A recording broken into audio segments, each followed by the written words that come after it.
Milletimiz, Başkan Apo'ya, halkımız, kadınlar, gençler sizin özgür olmanızı istiyor.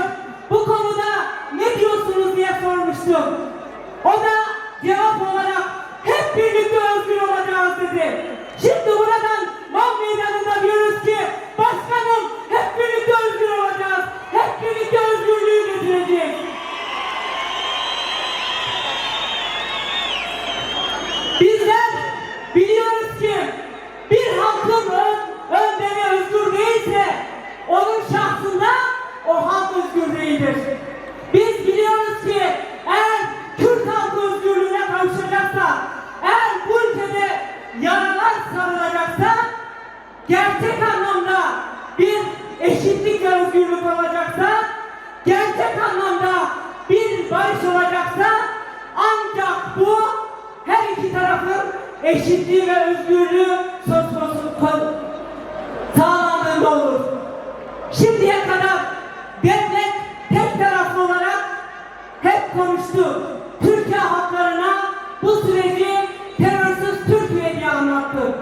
Kürt halkı önderi Sayın Öcalan kamuoyuyla açık konuşamadı. Sadece heyetlerimiz, ailesi ve avukatı aracılığıyla konuşabildi. Sesini duyurabildiği kadar bu sürece dedi ki bu süreç barış ve demokratik toplum sürecidir. Biz yeni bir süreç başlatıyoruz. 50 yıllık mücadelemizi büyük emekler, büyük bedeller verildi. Kürt halkı kendi kimliğini tanıdı, bütün dünyaya da kimliğini tanıttı. Fiili olarak tanınan bu kimliğin artık özgürlüğe kavuşma zamanıdır. Barış ve demokratik toplum çağrısı işte bu özgürlük mücadelesinin yeni başlangıcıdır sevgili yoldaşlar. Buradan Başkan Apo'ya bir kez daha selam ve sevgilerimizi iletiyoruz. Emeklerinden dolayı teşekkürlerimizi. Sevgili yoldaşlar, dostlar, 50 yıl çok kolay geçmedi. Büyük emekler, büyük bedeller verildi. İşte barış annelerimiz aramızda. Nice yiğit evlatları toprağa düştü. Nice yoldaşlarımız zindanlarda yattı. Hala yapmaya devam ediyor. Halkımız zorla yerinden yurdundan edildi. Büyük acılar yaşadık. Büyük bedeller ödedik. Ama asla ve asla diz çökmedik, direndik, mücadele ettik ve kazandık. Şimdi bu kazancın ürünüdür barış ve demokratik toplum çağrısı. Kürt Halk Önderliği yeni bir davette bulunuyor. 50 yıllık mücadelenin, emeğin, birikimin üzerine halklarımıza bir çağrıda bulunuyor. Başta da Kürdistan halkına, kadınlara, Kürdistan gençliğine yeni bir çağrıda bulunuyor. Diyor ki, tanınmayı tamamladık.